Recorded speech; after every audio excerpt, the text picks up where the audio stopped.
walking tight ropes, standing on my own. You think I don't hear you? These shadows stole my soul. Follow me like a psycho, super fan like the high road. Hey, you follow me back. Hold the light, it's a burnout. Future talking the words out. Hey, we ain't turning back. Oh, we will.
I'm getting out.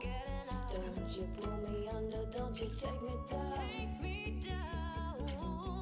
I'm getting out. Drowning in your thunder, I'm not going down. I'm not going down. I'm getting out. Don't you pull me under, don't you take me down. I'm getting out. Drowning in your thunder, I'm not going down. Don't you take me down. I try to hide my heart, it's been breaking from inside. You keep putting me apart, I've got to tell myself. I'm getting out. Don't you pull me under, I'm not gonna drown. My heart's on lockdown. You pull me, you push me under, till I'm out to the edge. You pull me, I'm drowning in your thunder. I'm in the eye of the storm. I try to hide my heart, it's been breaking from inside. You keep pulling me apart, I've got to tell myself. 'Cause you pull me, then you push me under. My heart's on lockdown.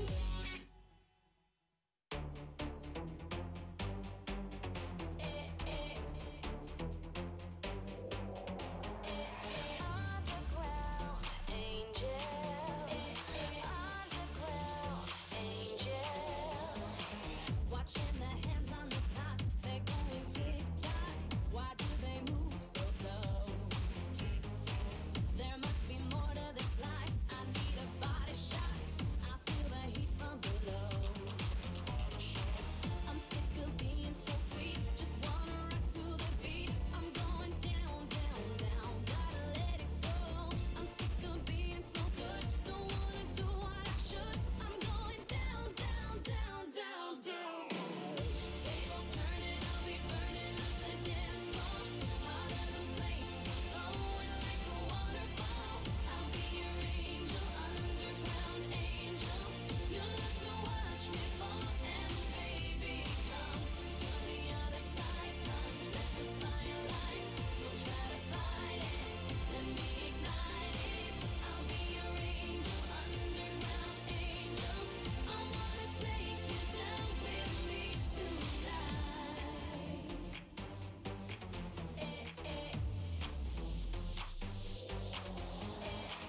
You might not recognize me out in the daylight with the sun in your eyes. I got the wings on my back, but they don't feel right.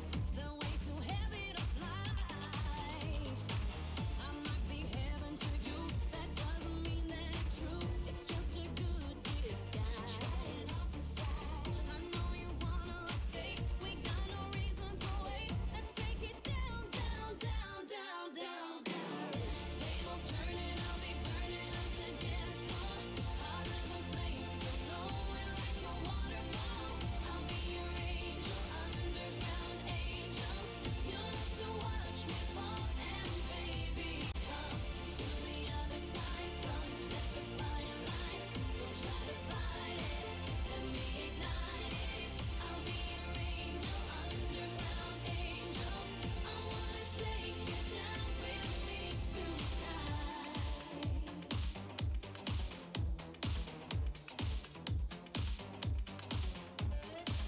I wanna take you down. I wanna take you down. I wanna take you down. I'll be your angel.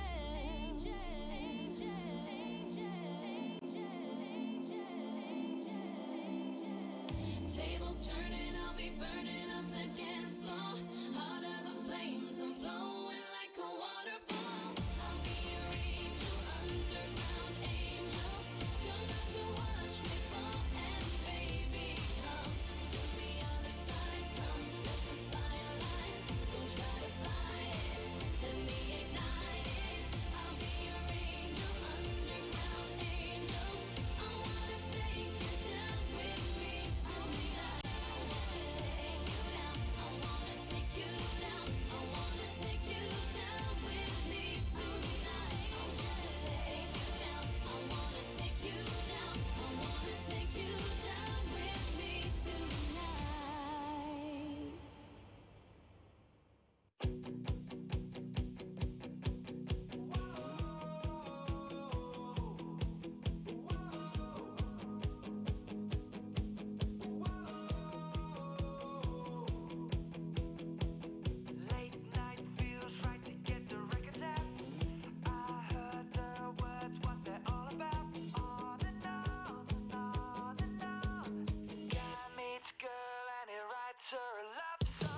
Says hey LA to get a record deal.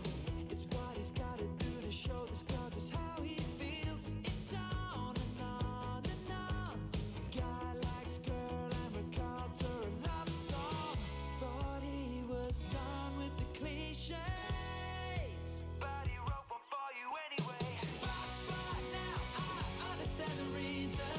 Morrison is singing, come on baby, light my fire. Sparks fly now, I wanna keep believing. Every song was written for you, 'cause you're making me light up, and you're making me burn right up. You got me under a spell, I just can't fight when sparks fly.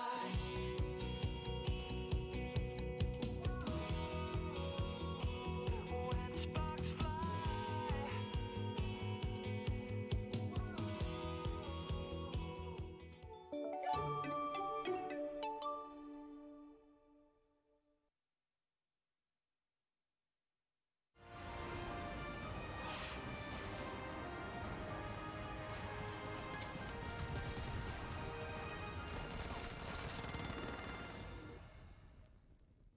和平精英是由腾讯光子工作室群超过300人团队自研打造的一款反恐军事竞赛体验手游，采用虚幻引擎4研发，也充分优化了游戏各个方面的基础系统，呈现次时代完美画质，玩家可以感受到更细致的游戏体验。我们做了几十种枪械弹道与投掷物轨迹模拟，游戏中的效果都具有物理拟真制作。模型上的反光和背景都依据真实物理反应作为参考，让玩家在体验游戏的时候有深入其境的感受。画面方面，我们在这个草丛和天空上都做了这个精细的打磨。那么在高配机型的这个大厅上，我们也强制开启了 HDR 这个效果。我们用了 Filmic to Mapping 和 Bloom 后处理，我们去提升了整个游戏的对比度和这个视觉的感官。不管是太阳反射的这个天空颜色，或者是草丛的光泽，我们都做了一个认真的考究，保留了游戏的这个原汁原味的画面，又提升了一个层级，那么更符合新时代玩家对于游戏画面这个观赏性的追求。除了人物上所有的动作细节都是捕捉真人动态为宜，我们也增加了很多有趣的舞蹈动作，能强化玩家之间的互动，增添游戏上的趣味性。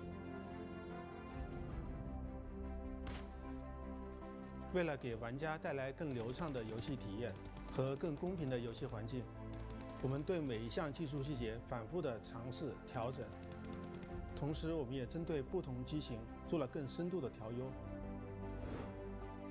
新的皮肤已经陆续上架，它不会干扰在对战中的公平性，还可以作为玩家们去展示独特个性的道具，让角色更加立体、更加突出。比赛开始。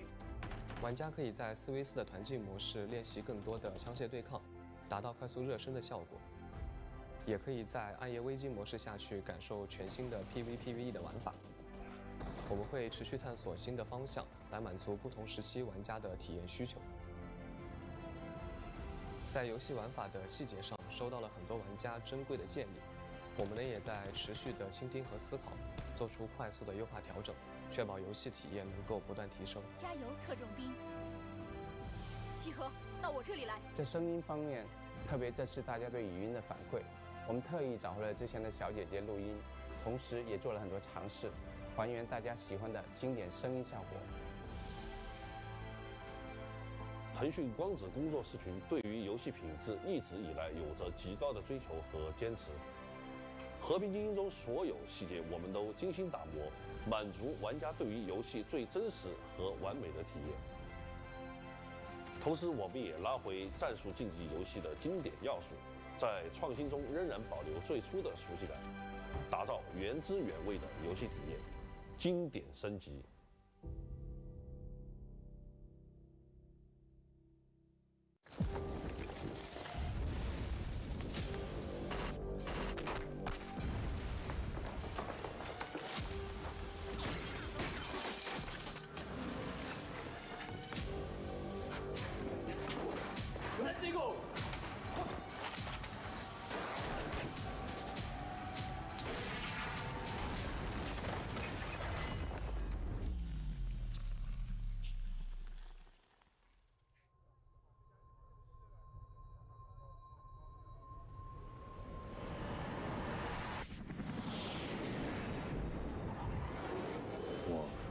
曾无数次问自己，我为何而战？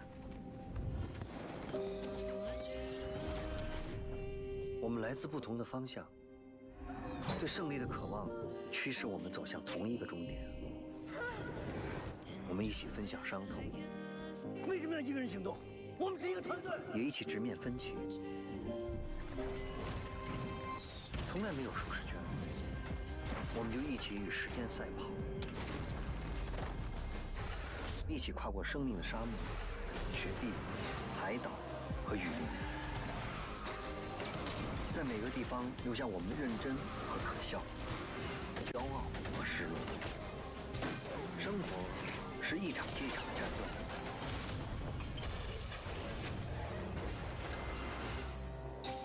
正是在一次次的枪林弹雨中，我开始了解，我不会是每一场战斗的英雄，但我活在精英之中。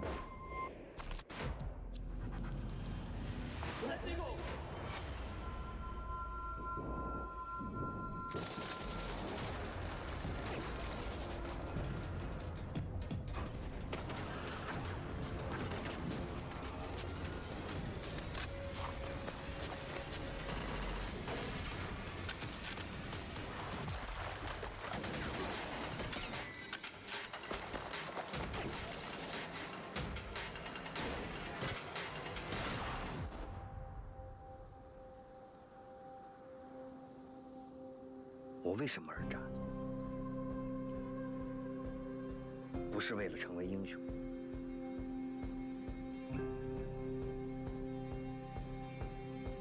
而是为了成为我们。因为我们成就精英，我们都是和平精英。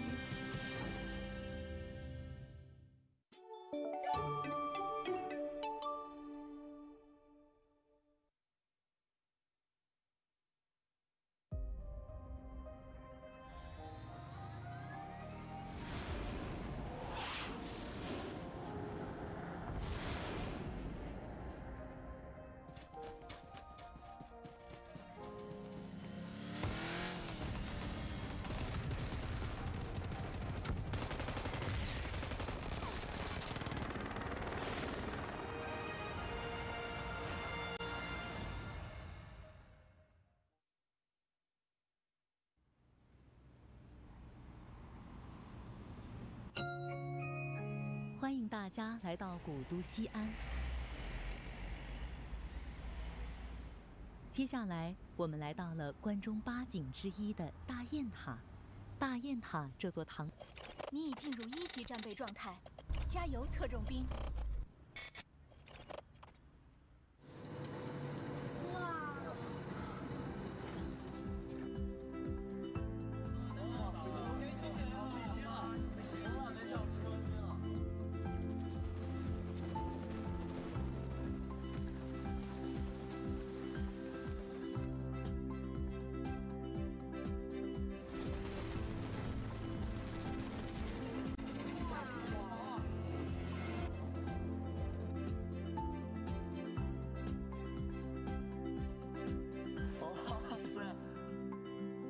是正看着他和平精英的画面，就突然哇的一下就出来了，一下就把我震撼到了。我们可以和特种兵一起战斗，更具有沉浸感。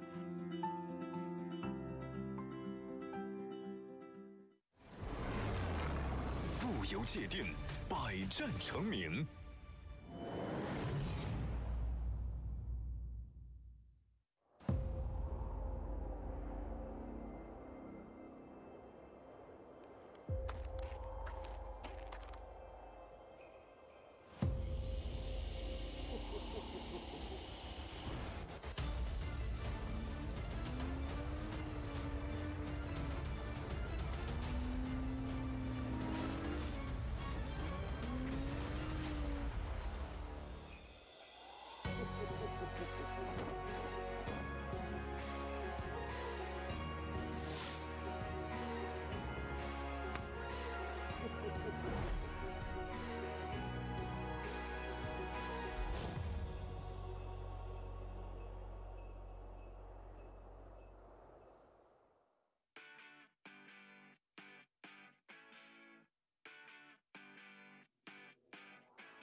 Xi'an's very interesting, and I like that it's so busy and crazy. The city that I come from is a lot smaller, so it's very different, and I like all the differences between my city and here. We are Team Unique, and we are World Cup champions, also two-time Europe champions, and the only Europe champions. Our game style is like aggressive, smart aggressive. We always like to take better positions and like wipe out everyone. It's really cold here, so that as well. But it's a very nice city. It's really amazing to be here in Xi'an for this PEC tournament, and to play among such amazing teams on an international level is always a great experience. Китайские команды являются самыми главными соперниками для всех регионов. У китайских команд есть очень много опыта, которого, к сожалению, допустим, нашему региону в Европе очень сложно получить. En Sudamérica no podemos ver mucho los equipos chinos, pero últimamente estuvimos viéndolos para conocerlos mejor. Estoy muy feliz de poder enfrentarme a estos grandes equipos, que son todos de top mundial, y me hace mucha ilusión de que ya sea la fecha para poder hacerlo. So I kept up with the PEL, and I'm really excited to play with them in a lobby and see what it's like. Paraboy, you may think you're good, but you've never run into me in game before, so we'll see. ส่วนตัวผมก็รู้จักพาราบอยครับผมเขาก็เป็นท็อปเพลเยอร์ต้องเรียกว่าระดับโลกเลยก็ได้ครับผมก็ถ้าได้เจอในรายการ PEC ก็อยากรู้เหมือนกันว่าใครจะเก่งกว่ากันครับเมกาNo. 1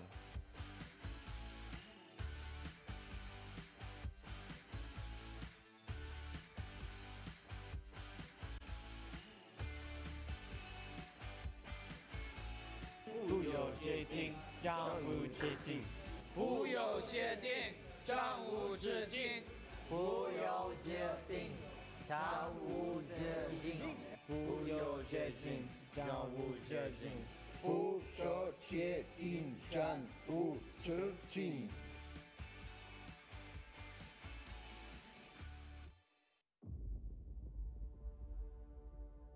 忘掉你的过往。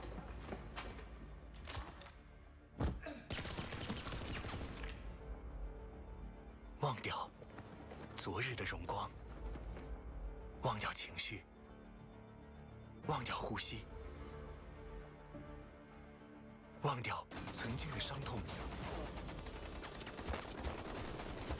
你要记住，倒下不是结束。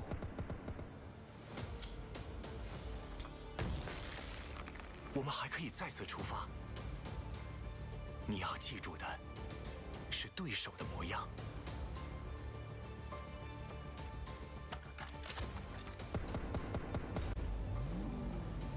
你要记住的是山川，你要记住的是海洋。即使烟雾弥漫，记住那弹道的方向，战胜他们，再忘掉他们。带上你的盔甲，爬低你的身姿。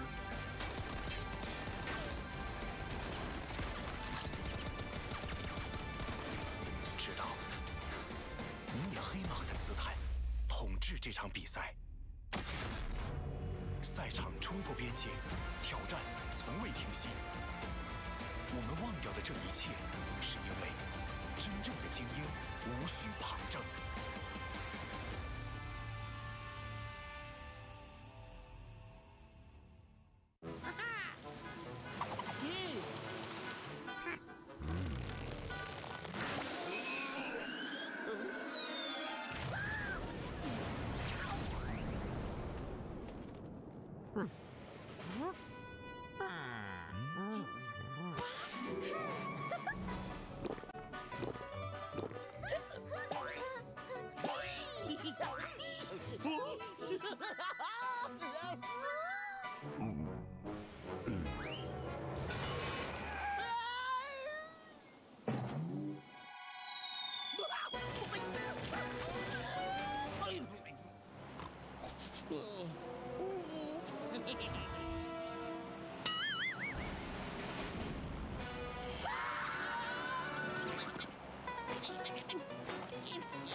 跳吧。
done.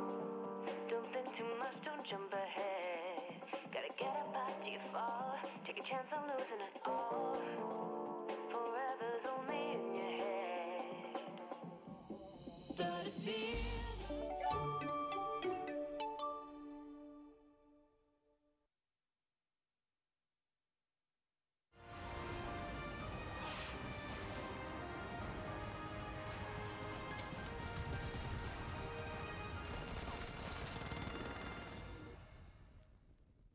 和平精英是由腾讯光子工作室群超过300人团队自研打造的一款反恐军事竞赛体验手游，采用虚幻引擎4研发，也充分优化了游戏各个方面的基础性能，呈现次世代完美画质，玩家可以感受到更细致的游戏体验。我们做了几十种枪械弹道与投掷物轨迹模拟，游戏中的效果都具有物理拟真制作。 模型上的反光和背景都依据真实物理反应作为参考，让玩家在体验游戏的时候有深入其境的感受。画面方面，我们在这个草丛和天空上都做了这个精细的打磨。那么在高配机型的这个大厅上，我们也强制开启了 HDR 这个效果。我们用了 Filmic to Mapping 和 Bloom 后处理，我们去提升了整个游戏的对比度和这个视觉的感官。 不管是太阳反射的这个天空颜色，或者是草丛的光泽，我们都做了一个认真的考究，保留了游戏的这个原汁原味的画面，又提升了一个层级，那么更符合新时代玩家对于游戏画面这个观赏性的追求。除了人物上所有的动作细节都是捕捉真人动态位移，我们也增加了很多有趣的舞蹈动作，能强化玩家之间的互动，增添游戏上的趣味性。 为了给玩家带来更流畅的游戏体验和更公平的游戏环境，我们对每一项技术细节反复的尝试调整。同时，我们也针对不同机型做了更深度的调优。新的皮肤已经陆续上架，它不会干扰在对战中的公平性，还可以作为玩家们去展示独特个性的道具，让角色更加立体、更加突出。比赛开始。 玩家可以在4v4的团竞模式练习更多的枪械对抗，达到快速热身的效果；也可以在暗夜危机模式下去感受全新的 PVPVE 的玩法。我们会持续探索新的方向，来满足不同时期玩家的体验需求。在游戏玩法的细节上，收到了很多玩家珍贵的建议，我们呢也在持续的倾听和思考，做出快速的优化调整。 确保游戏体验能够不断提升。加油，特种兵！集合，到我这里来。在声音方面，特别这次大家对语音的反馈，我们特意找回了之前的小姐姐录音，同时也做了很多尝试，还原大家喜欢的经典声音效果。腾讯光子工作室群对于游戏品质一直以来有着极高的追求和坚持。和平精英中所有细节我们都精心打磨。 满足玩家对于游戏最真实和完美的体验。同时，我们也拉回战术竞技游戏的经典要素，在创新中仍然保留最初的熟悉感，打造原汁原味的游戏体验，经典升级。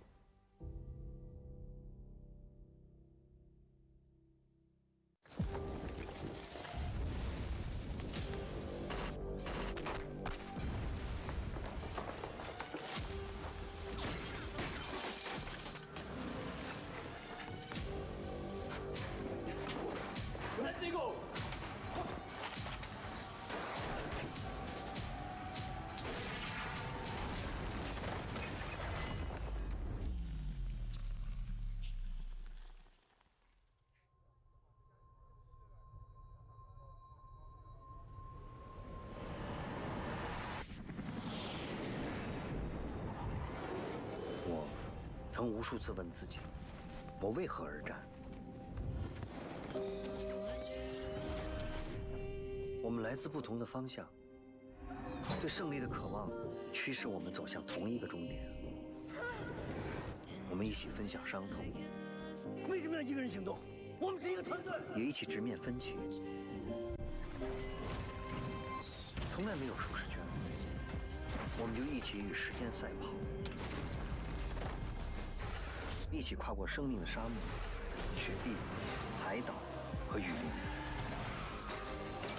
在每个地方留下我们的认真和可笑，骄傲和失落。生活是一场接一场的战斗。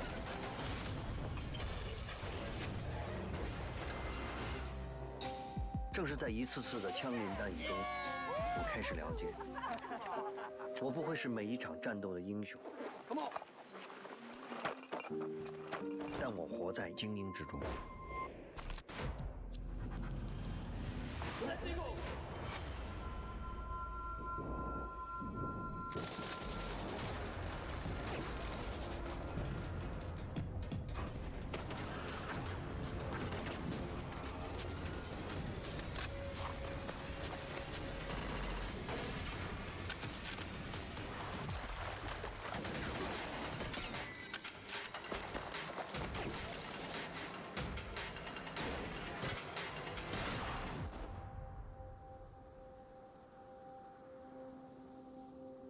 我为什么而战？不是为了成为英雄，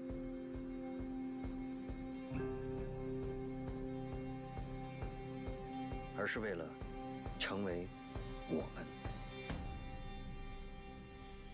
因为我们成就精英，我们都是和平精英。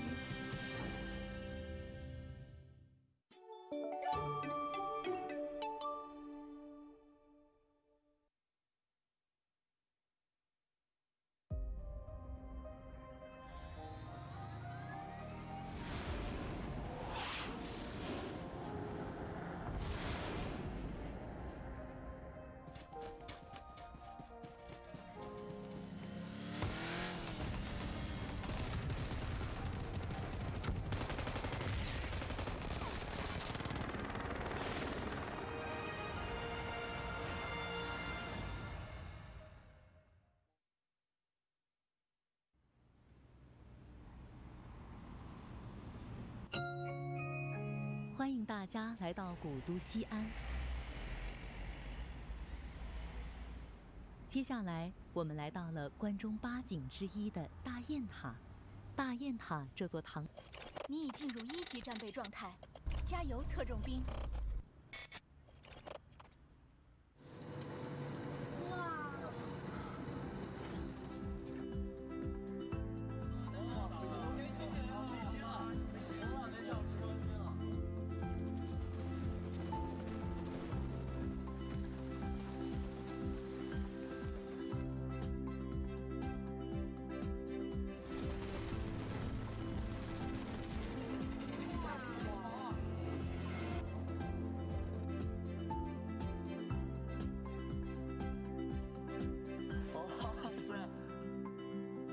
是正看着他和平精英的画面，就突然哇的一下就出来了，一下就把我震撼到了。我们可以和特种兵一起战斗，更具有沉浸感。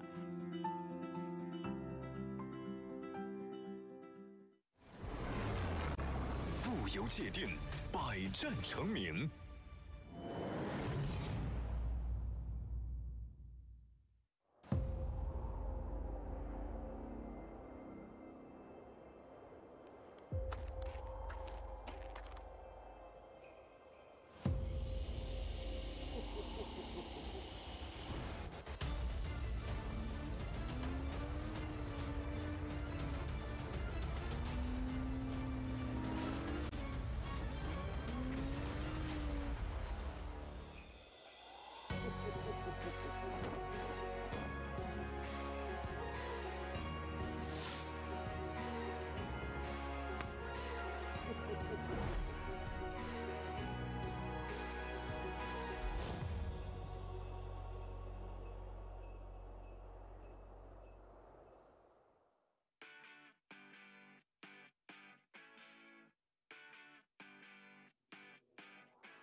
Xi'an's very interesting, and I like that it's so busy and crazy. The city that I come from is a lot smaller, so it's very different, and I like all the differences between my city and here.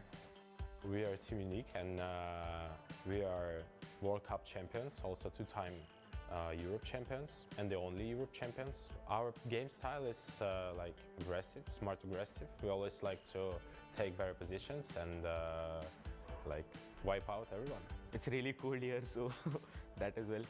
But it's a very nice city. It's really amazing to be here in Xi'an for this PEC tournament, and to play among such amazing teams on an international level is always a great experience. Китайские команды являются самыми главными соперниками для всех регионов. У китайских команд есть очень много опыта, которого, к сожалению, допустим, нашему региону в Европе очень сложно получить. En Sudamérica no podemos ver mucho los equipos chinos, pero últimamente estuvimos viéndolos para conocerlos mejor. Estoy muy feliz de poder enfrentarme a estos grandes equipos, que son todos de top mundial, y me hace mucha ilusión de que ya sea la fecha para poder hacerlo.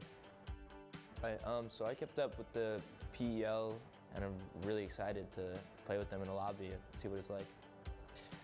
Paraboy, you may think you're good, but you've never run into me in game before, so we'll see. ส่วนตัวผมก็รู้จักพาราบอยครับผมเขาก็เป็นท็อปเพลเยอร์ต้องเรียกว่าระดับโลกเลยก็ได้ครับผมก็ถ้าได้เจอในรายการ PEC ก็อยากรู้เหมือนกันว่าใครจะเก่งกว่ากันครับเมกาNo. 1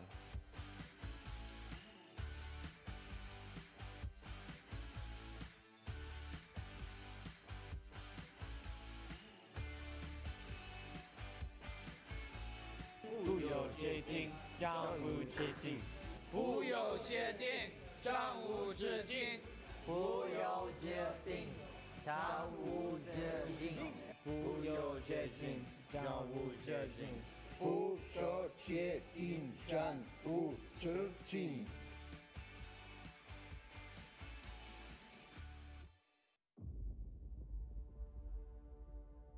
忘掉你的过往。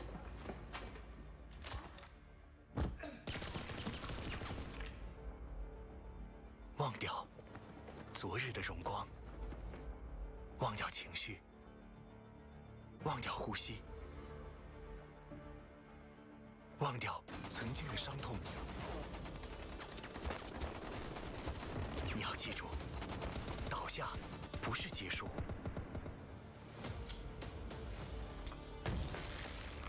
我们还可以再次出发。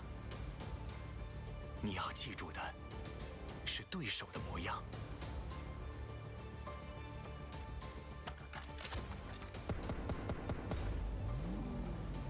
你要记住的是山川，你要记住的是海洋。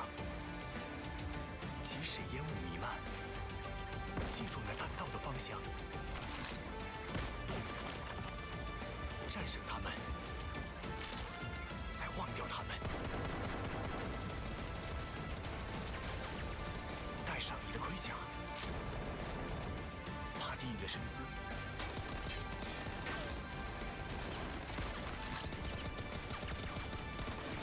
知道，你以黑马的姿态统治这场比赛。赛场冲破边界，挑战从未停息。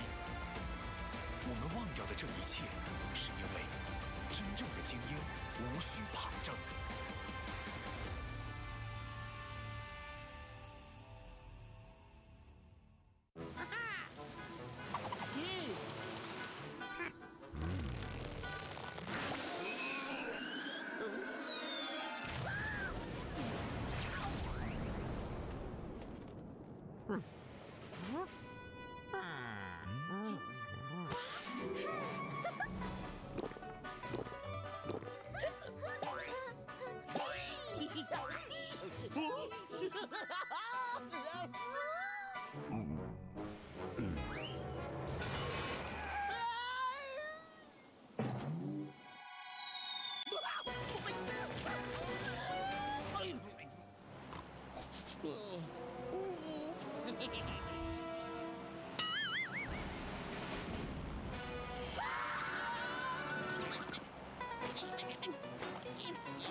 快跳吧！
新一代 iX25。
Live fast for the moment. Keep burning on both ends. I gotta get out before I die. Out before I die. Get out before I die. Blacked out in the morning. Too high, never caving. I gotta get out before I die. Out before I die. Get out before I die. Now I remember that when I'm in my bag. It ain't where you're from, it's where you at. Where them niggas at? Tryna toe tag, yeah, body bag, yeah. Karate chop this shit in half till they find my match. Till they find me laying dead on my back. This could be my last year. Putting up a fight until I collapse. 2013, I went wild for the night. In 2019, I'm getting out for like that.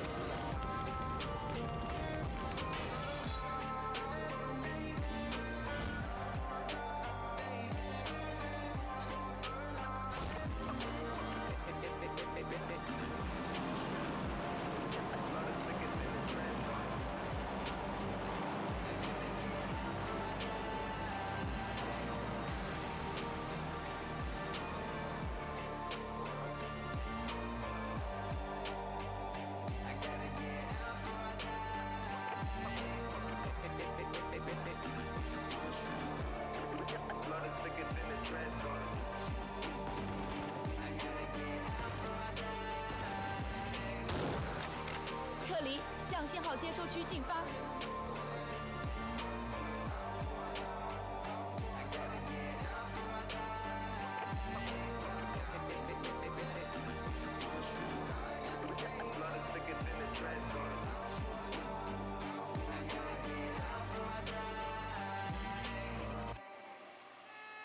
快上车，前方有危险！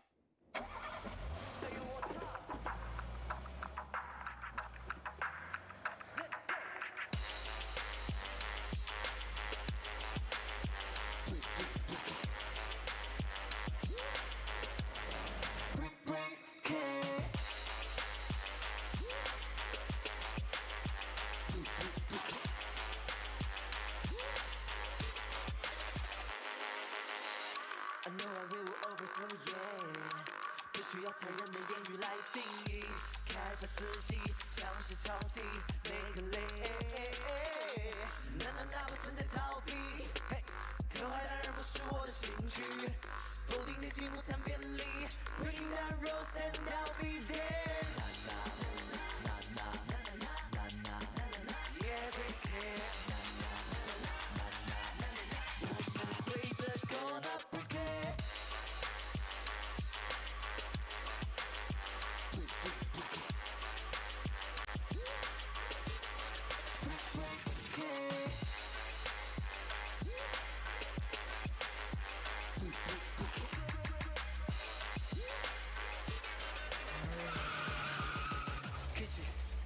Hey.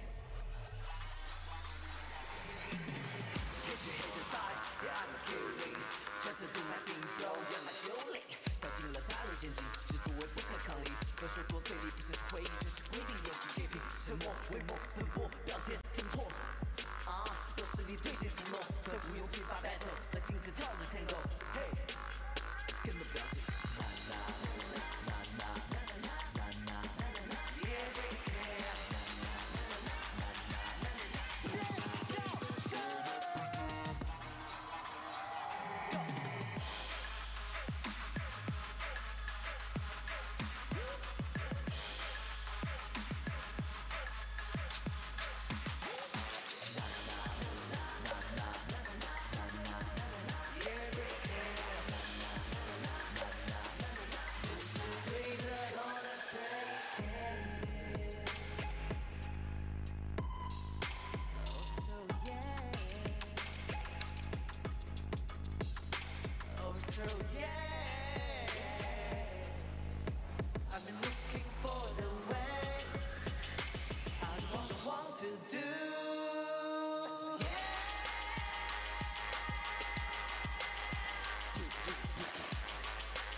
精英世界冠军的征程即将开启，去争夺属于你们自己的至高荣耀吧！全球精英战队已经严阵以待。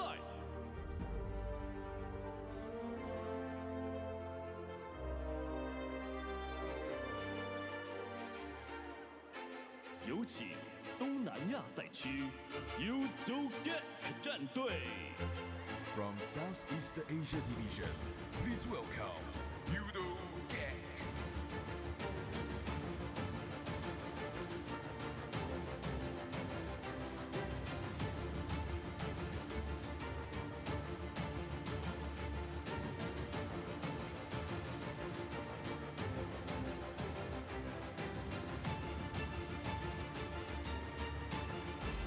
有请北美赛区欧美 Elite 战队。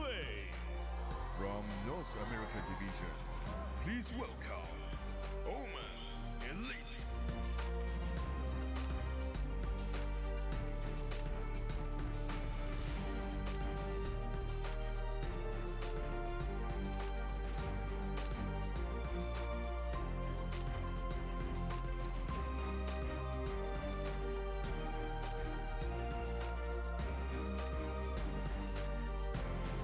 有请东南亚赛区 Mega Conquer Team 战队。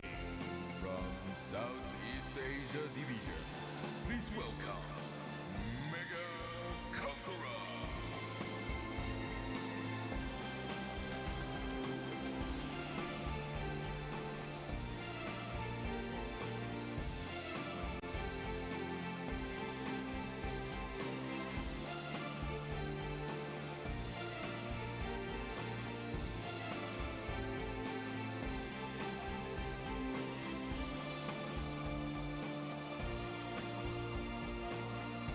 有请南美赛区 Team Gasso 战队。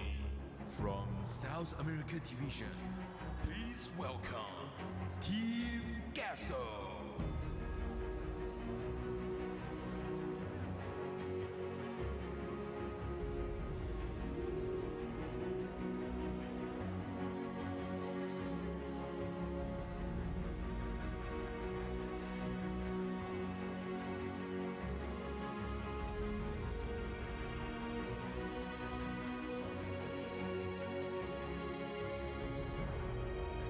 有请北美赛区 Tempo 战队。From North America Division, please welcome Tempo Star.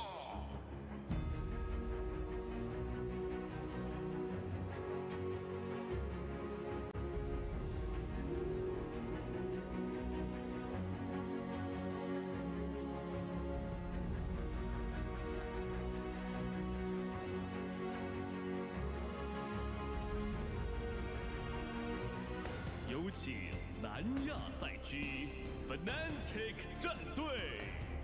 From South Asia Division, please welcome Fnatic.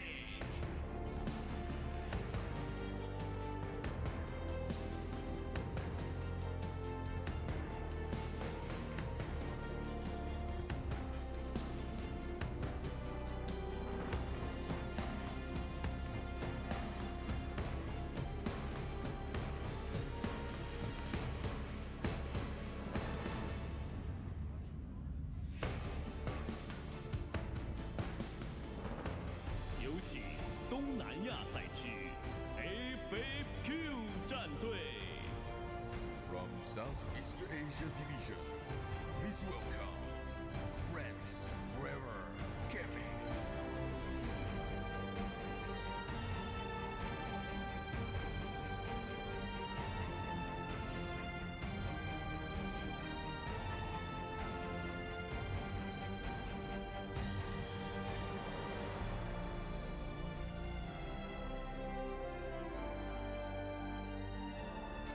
有请南亚赛区 Synergy 战队。From South Asia Division, please welcome Synergy.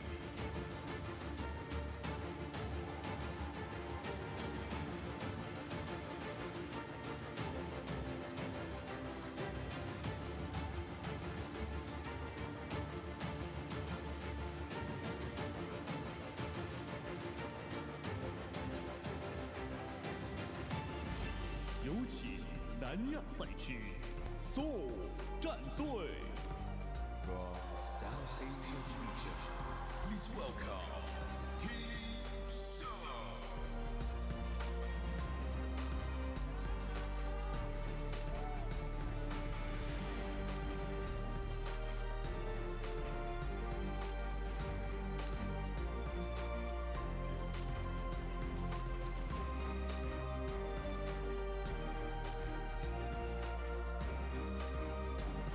有请欧洲赛区 Team Unique 战队。 From Europe Division, please welcome Team Unique.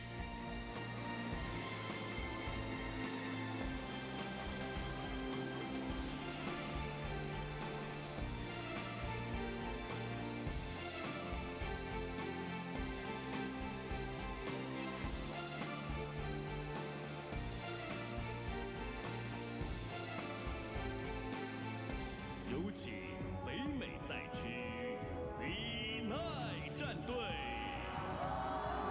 North America Division, please welcome Cloud9.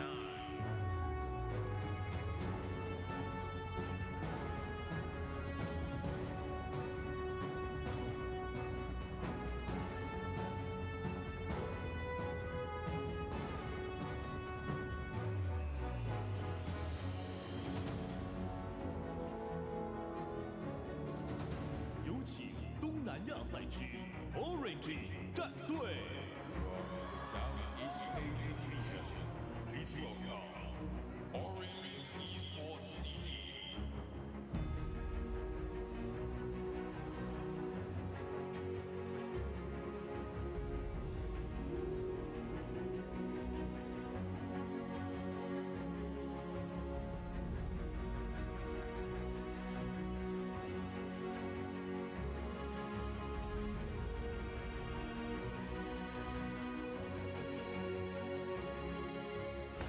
有请东亚赛区 PKG 战队。 Please welcome PKG.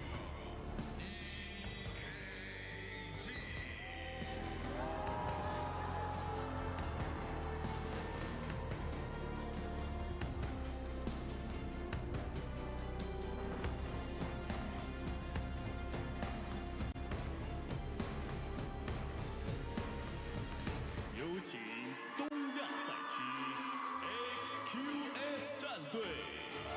From East Asia Division, please welcome X.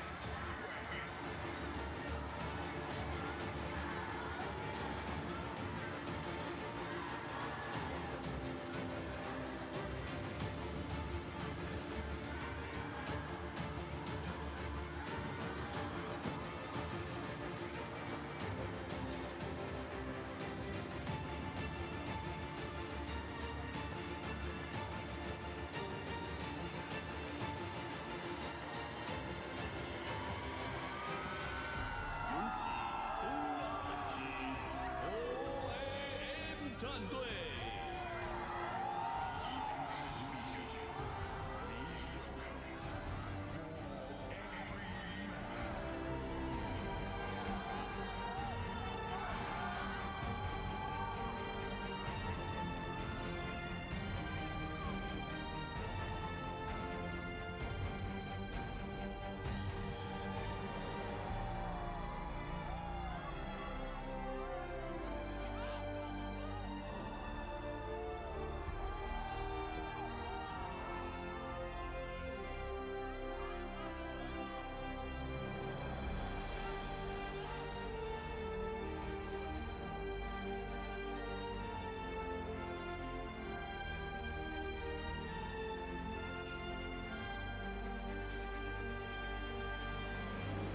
前方即将抵达战场，你已进入1级战备状态，出发吧，全球精英战队！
大家下午好！现场还有正在屏幕前的各位观众朋友们，大家下午好！欢迎各位来到由腾讯游戏和量子体育 VSPN 联合主办的2019 PEC 和平精英国际冠军杯的现场，我是今天的主持人大佐，大家好！好热情啊！刚刚的开幕式当中，我们通过了非常精彩、炫酷的表演，以及酣畅淋漓的宣传片，当然还有我们振奋人心的各个战队的出场仪式。我相信已经点燃了我们现场各位特种兵的心，是不是？好嗨好嗨！对，就在今天，就在现在，就在我们所在的西安曲江国际会展中心，我们将为全球各地的特种兵们带来年末最后一场的经典赛事。在此呢，我们要特别的感谢西安市曲江新区管委会给予赛事的各类支持。当然 ，OPPO Reno Ace 2019 PEC 赛事用机65瓦超级闪充，瞬间满血。同时呢 ，OPPO Reno Ace 配备了90赫兹的电竞屏，逆天钢枪，战无止境，势不可挡。正青春，志在必行。北京现代新一代 RX25 为你打 call。欢迎大家在我们的官方合作播出平台企鹅电竞、虎牙直播、斗鱼直播、快手、腾讯视频、腾讯体育、腾讯新闻收看我们精彩赛事内容。大家在观看我们 PEC 精彩赛事的同时呢，也可以关注我们赛事的官方微博 PEL 和平精英职业联赛，参与我们的话题互动，为你喜爱的战队以及选手加油助威，获取最新鲜的赛事资讯。在此呢，我们要特别的感谢以下的特邀合作媒体：新浪微博腾讯新闻、虎扑、玩家电竞、NGA 17173、有9、游民星空、赛高、兔玩18183、当乐、游侠、捞月狗、龙虎豹、众乐、刺猬电竞以及靠谱电竞，用掌声来谢谢他们，谢谢，谢谢。我想现场的观众一定非常的激动，那我们屏幕前的观众呢，此时此刻也非常的激动。对的，就在我们美丽的13朝的古都西安，12支来自于世界各地的精英战队和3支我们的 PL 的佼佼者再次集结，要为我们的首届和平精英最高级别的赛事的冠军奖杯发起冲击。在为期2天的赛程当中呢，我们将见证我们的精英们在枪林弹雨当中博彩以及精彩博弈。我们的和平精英战无止境，朋友们，在本次的首届 PEC 国际冠军杯当中，哪一支战队将笑到最后，赢取我们的至高荣耀，夺得我们的首届 PEC 和平精英国际冠军杯的奖杯呢？每个人心中都有不同的答案，但是现在我们的60位特种兵已经就绪，荣耀之战燃情开战。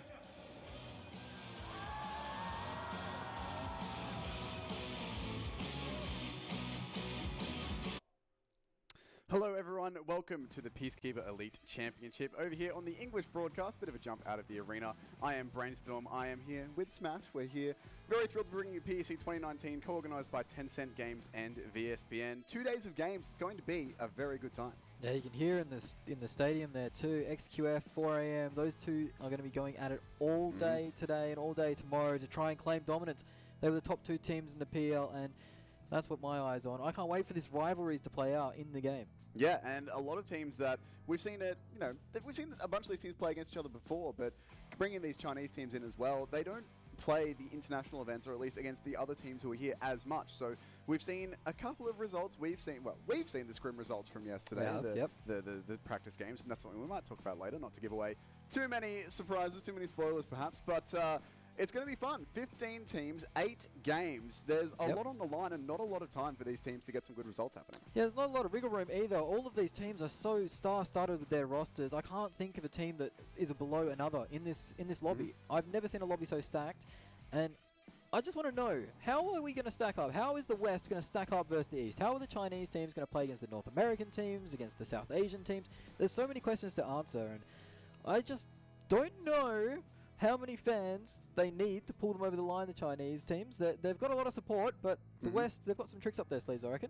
Absolutely. And I mean, of course, there is a big audience in the stadium. We saw them there, and for everyone watching online and at home as well, I'm sure that you've got your teams that you're supporting. So make sure that you're being vocal in your support, or it's on social media, in chat, whatever it is that you're doing. Make sure that your teams can hear you however you can. I know, Get whatever across works. to them, show your support. Exactly that. Anyway, we are getting towards our games for the day. We need to have a quick look at the maps for the day. We've only got 2 maps for this competition, so we just do a rotation. 2 games on our island map and 2 on the desert, in the desert. Yeah, in the 2 in the sand. island, 2 in the desert.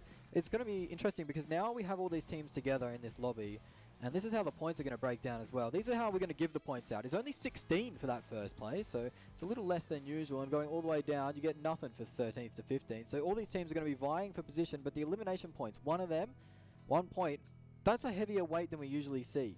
Because of the placement points not being so high up, I guess, so you're going to see a lot of teams go for a lot of kills. Yeah, exactly that. I mean, 16 points for the win is a little lower than usual, I would say. And, of course, with the last 3 places getting 0 points for their placements, the elimination points are going to be very, very important for teams to be able to prop themselves up in the points department. And, of course, only 8 games. So there is not a lot of time for our teams to recover from a bad result. If anyone has a 0-point game early on, it's going to matter almost immediately. On your screen here is our 15 teams. We did just watch the introduction of all of them from various regions around the world. Top left of your screen is the top 3 from the Peacekeeper Elite League, being 4AM, XQF, and DKG. DKG, yeah. Almost blanked on that because the graphic ran away on me. But either way, those are Chinese teams, and of course everywhere else is selection from all over the world. South Asia, Southeast Asia. We've got 1 European team, 3 from North America. So 1 South America as well. All Team over Queso. the place. Yeah, and they're stacked too. DKG only scraped through the PEL by 1 point. They managed to secure themselves 3rd place. No Ahead of ticket all to this games by tournament. 1. Yeah, by 1 point. So that's how close it was over there in the Chinese region. And who's your team to watch? Because I've got a few. I've got a few I want to name. Team Queso is one of them. Someone we've covered before and had a good time covering. They've been so strong in international events too. For such a small region, they come out and they always put on a show. Who's your team to watch today? It's hard to name one because there's 15, right? There's There a is, lot. yep. We're going to be looking at all of them, obviously, but I want to keep an eye on Team Unique, who we've seen have some pretty hot streaks of form in other international competitions. I want to keep an eye on the North American teams, obviously, as well, in that they've got a lot of playtime and a lot of tournaments under their belt coming into things here. So it'll be interesting to see how they go. I'm watching Tempo Storm in particular to see how they will perform after recent results and after how they went in the scrims as well. I've been having a chat to a few of the managers of a couple of the teams to see how everyone's feeling coming in. And Tempo are feeling pretty confident, so we're hearing. So need to keep an eye on that. Who are your teams to watch? Well, I actually want to highlight Omen. They came in as a replacement team. They have 3 of the 4 of the roster that they've competed with previously. They've had to move Sixless in from Space Station Gaming. He's come over as a substitute player, which is not a bad substitute to pick up, mind you. If you're going to grab anyone. Yeah, this player was incredibly higher rated in the other international tournaments that have been about. And seeing a Sixless versus Paraboy matchup, that is too good to pass down. So I'm hoping Omen find themselves into the late game so we can see Sixless, Paraboy go at it. Also, Wi-Fi has been known as an up-and-comer in the NA scene, one of the more individually talented players out of there. We kept hearing that over and over again, and he backed it up. So those 2 teams, Queso and Omen, are teams I want to watch out for. I think Omen's a big underdog coming into this with a little bit less preparation, so they've got nothing to lose and everything to gain. They could come out hot here and really upset some people. And I think that's the case for a lot of our teams here, really, is that there is nothing to lose. No. 12 of our teams, our 12 international teams, have all been invited to this event. So the Chinese teams, the PEL teams, what are we doing Well, here? hang on, there's a bit of shenanigans going on here in the booth. He needs those hands to play, Synergy. boys. Our 3 Chinese teams, see one of them on your screen here with 4 Angry Men, they had to qualify through PEL to be here. The rest of our teams got invited. So they're coming over for what I believe is the first big international tournament here for Peacekeeper or Game for Peace. So you're coming over, you got a chance to play with your boys, win some money. And like we said before, not only is there 0 points on the line for the bottom 3 teams, which is not standard. It's been a while since I've seen a last couple of places gives you nothing at all unless you get kills.